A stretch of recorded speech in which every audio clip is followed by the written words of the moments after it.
You hear something, Peggy? Huh? Hear what? I thought I heard someone yelling, or, I don't know, a howl. Forrest, is this a joke? No, I almost swore I heard something. Oh, and here I was thinking you'd finally started to ease up. You probably just heard some cats outside. Cats? You know, 4 legs, whiskers, tails, not dogs. I know what a cat is. But I mean, does Gallows Creek have a stray cat problem or something? Not since the rats moved in. Anyway, you ready to do the pre-flight checks? Seriously? Do we have to do these checks every time? And do you have to call them that? Reggie pays us to check the equipment before each show, and he pays us to call it a pre-flight check. But if you're sure you don't want to... All right, fine.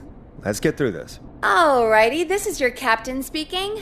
Really? Come on, let's have a bit of fun with it for once. Buckle in, folks. We're about to hit some tubular rents.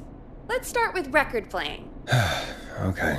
Grab a record, stick it on the player, and hit play. Easy. Got it. Great. Now turn it off. Alright, up next, phone line buttons. Your captain will be waiting to take your call on line 1. All right, Peggy. Ready for you on line 1. Who's Peggy? This is Captain Donald Key calling.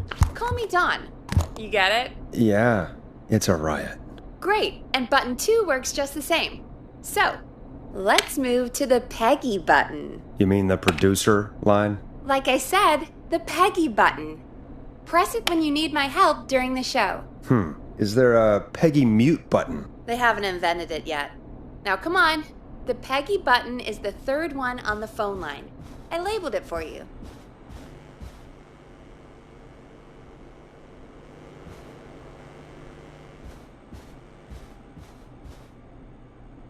Come on, Forrest. Just press the button. Press for Peggy. This is your brain, Forrest. Sorry I made you such an unfun turkey. I'm a turkey now, am I? Okay. Are we almost done? Sound blaster next. That's an easy one.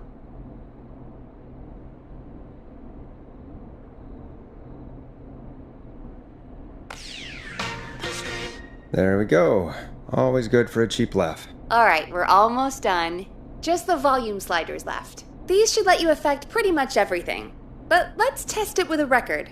Play a record and change the volume with the music slider.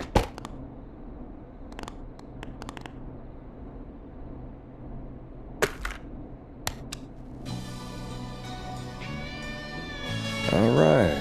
Seems to be all working. We done, Captain? We sure are. Coming in for landing. Local time? Should not encourage you. I knew you had a fun side. It's my fun side that gets me in trouble.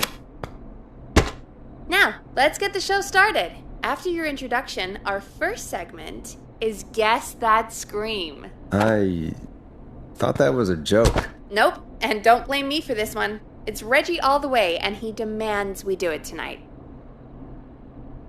Okay, you're live in 3, 2... 189.16. Good evening, Gallows Creek. This is your host, Forrest Nash, and you're listening to 189.16, The Scream.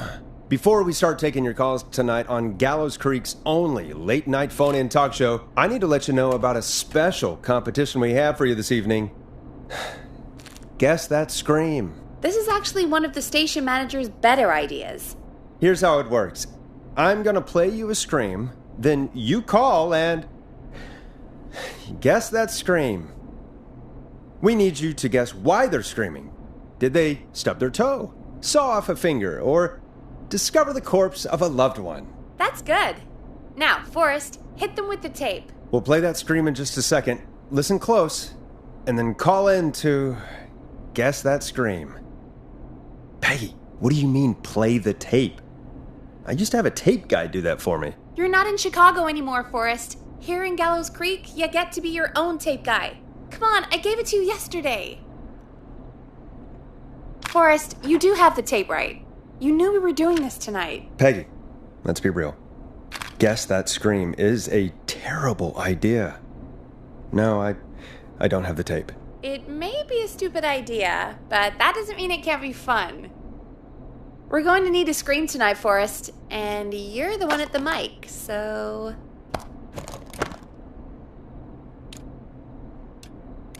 I used to go out all across America, and now I'm just screaming into a mic in a backwater town. Jesus. Come on, Forrest, just do it. That's enough dead air already. Just think of a scream and let it rip. Oh, God. Sorry about that. I'm back. Had to step away there for a second. Listen close, and then call in to Guess That Scream.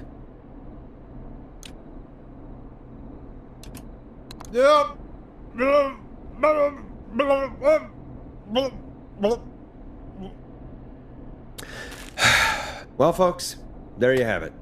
Call in with your guesses, and if you get it right, you could win 2 tickets to the amazing Maze and 1 free fried dough. Fried dough? Just call in at 555-239-KFAM with your guess. Now, here's some music while you get dialing.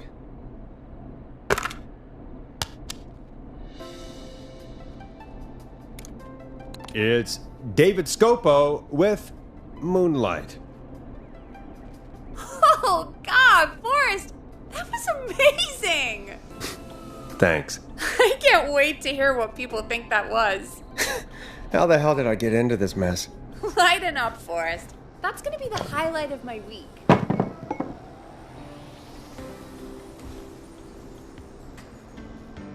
Oh, Forrest, there's a call coming in.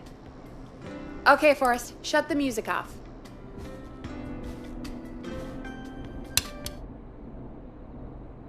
Welcome to 189.16, The Scream. Caller, you're talking to Forrest Nash. What's going on with you tonight? Forrest, thank God I made it through. My name is Leslie Harper. I'm the 911 operator and police dispatcher for Gallows Creek. Welcome to the show, Leslie. Are you calling in to Guess That Scream? As a 911 operator, I bet you may have an educated guess. What? No! Look, I found a body and I need your help. 911 is calling me to report a body. Interesting setup. All right, I'll bite. What's the punchline then?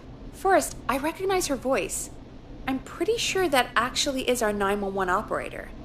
I think this is real. Peggy, I'm not going to be happy if this is a prank. I don't do prank segments on my shows. It's in my contract. Forrest, I really don't think this is a prank.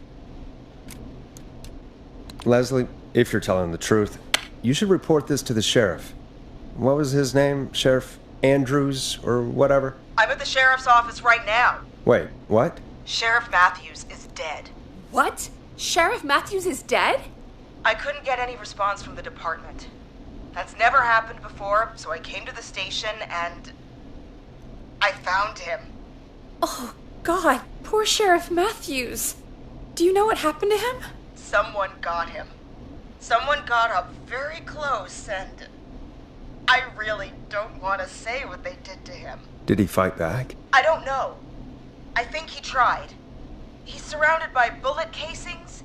I think he tried to shoot at whoever it was, but...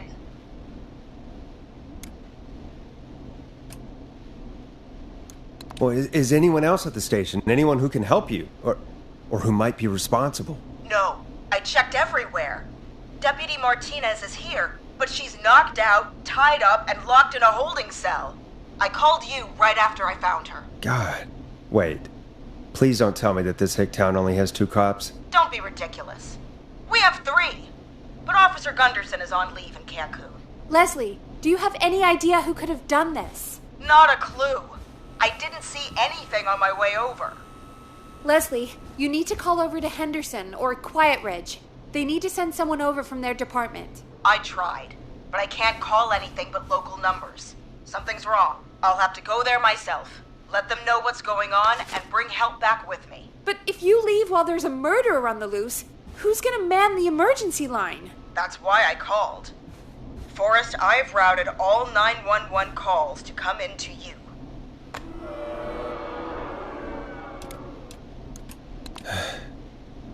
You can count on me. I'll do what I can.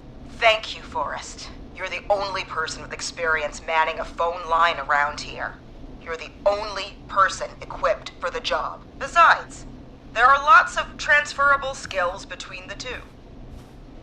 It's like an interview. You ask questions to get information you can use. Keep people talking, you know? Guide the conversation and know when to jump in. You do know that I'm so good at interviews, they sent me from Chicago to Gallows Creek, right? So I've heard. But that doesn't matter. And besides, there are two of you. You can talk to each other, discuss ideas, work together. Hell, let's have some on-the-job training right now. I have an emergency. I need to get an unconscious Deputy Martinez out of that holding cell. It looks like whoever attacked her threw the keys into the cell after they locked the door. Is there any way you can reach the keys? No. There aren't any bars to the cell, and the door itself only has a food tray slot. And that's too narrow for me to reach through. There's gotta be another way in.